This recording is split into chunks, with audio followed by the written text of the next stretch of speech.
When you came to the United States, how did things progress for you?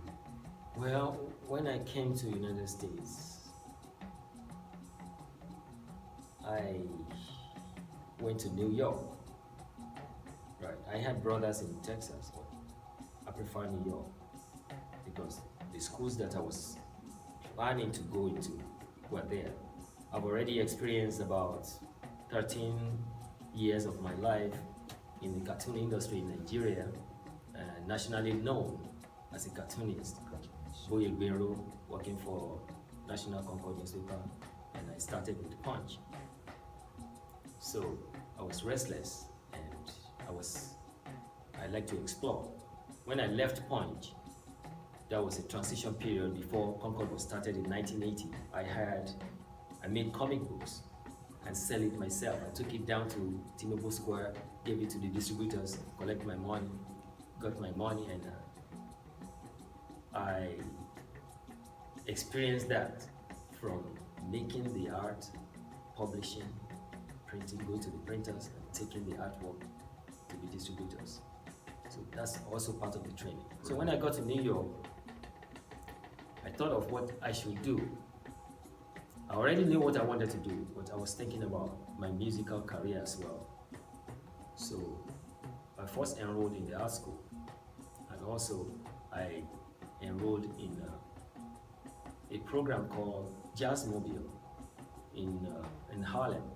Okay. And that's where I polished my ideas regarding how to play the saxophone. Because I went to a complete saxophone class. All saxophones, no drums, nothing. And then they taught me the theory of how to play the chords, broken chords, and scales, and all kind of stuff. So I dropped all the ideas I learned from playing with Egypt 80 in Nigeria. Because I played with Egypt 80 from 1996, I think, to 1986 to 1989. And I came to US in 1990. So when I started, I was thinking of how am I going to balance all this? I have musical knowledge, I have artistic knowledge, but getting a degree was also part of the whole thing. So what do I want to do? Do we want to start another band in New York, or just follow your academic square? I decided to follow my academics. And in 1994, I graduated with a BFA in cartooning illustration. So, and then I was lucky that that was a very good school, one of the best schools that the Hollywood industry will go to scout for seasoned hands, seasoned artists. So that was how Disney got me to work on Pocahontas movie. Oh, wow.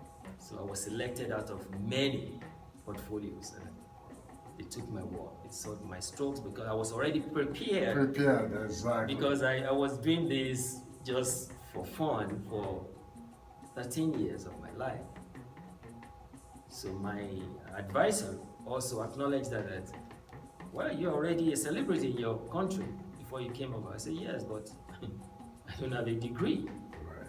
So, and he said, okay, we'll set up some classes for you.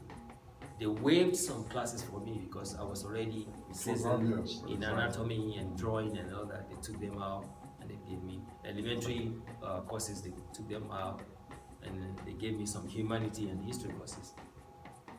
And so that's how that went. So, yeah, I think that answered the question, right? Yes, it did. With all your accomplishment, you started to teach the Yoruba language. When did you come to the Metro Detroit area?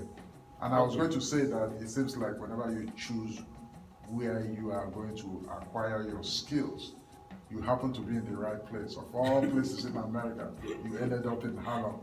I mean, you know, did Well, somebody direct you there or No, again? everything was by accident. When I was in New York, while still at school, I met one guy called Raven Chanticleer. He's the director of African American Wax Museum, Okay.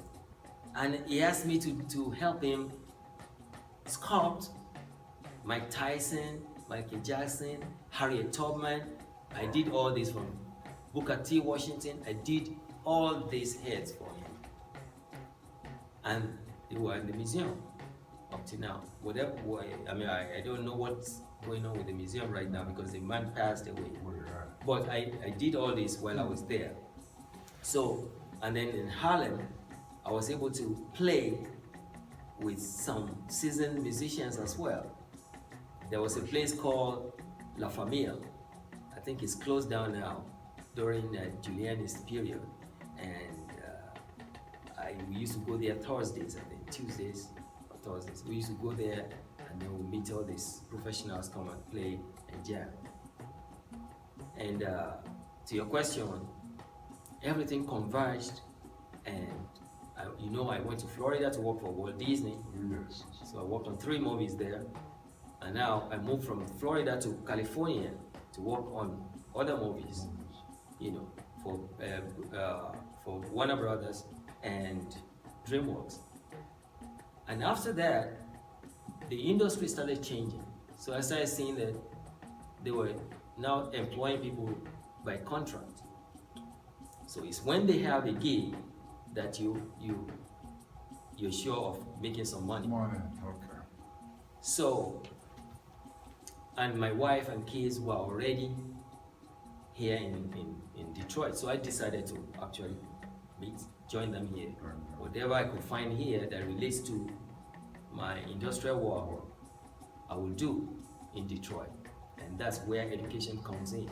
So all this knowledge I acquired from Nigeria till I got my education and got to work for the industry. And then the playing with Fela and the Egypt 80 and all that combination of all that combined created that inroad for me, watered the ground for me. So with my experience, I was thinking to myself, now how could do I want to carry all this experience if I'm gone? Will I take this experience with me? Would I not share with little kids and help them grow and help them and show them what I was going through when I was their age? So I started to think about that. And then I found a school, African Center School, to work as an assistant to a teacher. Then I became a teacher. Then I started getting training, going to Wayne State University. I started, going my postgraduate course and doing my master's, and then, getting certified as a certified teacher. While I was doing that, because I was in the African Center School, I had the opportunity to start exploring Yoruba and Ifa. So I started reading about other people's writings. And I said, when I was home in Nigeria, I never saw all this stuff. And now all this is now exposed to me. And then I started thinking about, I want to do a story on this kind of deity. Orisha, Shango story, Ogun story, Oshun story. How do I draw them? An African American would draw them differently from what I would do. So I started thinking, I should explore this more. So when I went to Nigeria, I did my own research, and anytime I go, I keep getting more ideas, still getting more ideas. Then I started seeing that this is actually my life. This is not something I would just push to the side and put in a closet. This is actually life situation. So it became my life, and my dressing changed. I started not to be afraid to dress up as an African anywhere I go, if they have thousands of people in the hall and they're all wearing suits and shirts, and I would wear my African outfit. And I'll be comfortable in it. They might be looking at me like, why is he dressed like that? I'm comfortable the way I'm dressed. Right? Okay. But they will know that I'm not a riffraff. They will not be pushing me around. Right? They will know that I'm confident of who I am. That's why I'm dressed like that. So, all that became my building blocks. And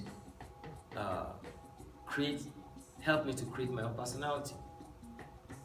So, knowingly or unknowingly, news went around. It could teach Yoruba. It could show you some ideas in Yoruba. If you have some messages you need to clarify, it could help you as well. So, in the community, they decided to see me like that. So I started to grow in the knowledge, by asking questions from elders, right? And that's been helping me till now. So I started to also think on my own about the words in Yoruba, breaking them down. And for 10 years I did that on Facebook, breaking words down for people, and a lot of people contributed as well. They were interested. And then I know I must have inspired a lot of people also to start their own class elsewhere. That's right. So there's Yoruba happening in England, in UK, Yoruba happening in South America, Yoruba happening everywhere. And in Nigeria also, the awareness is now really, Exactly. the urbans are involved, the kings are involved, all the cultural people are involved. They're doing more of the festivals. They're making it, they're going about and creating awareness. So I like what is happening, and we should not relent. We should just keep on doing that. Right.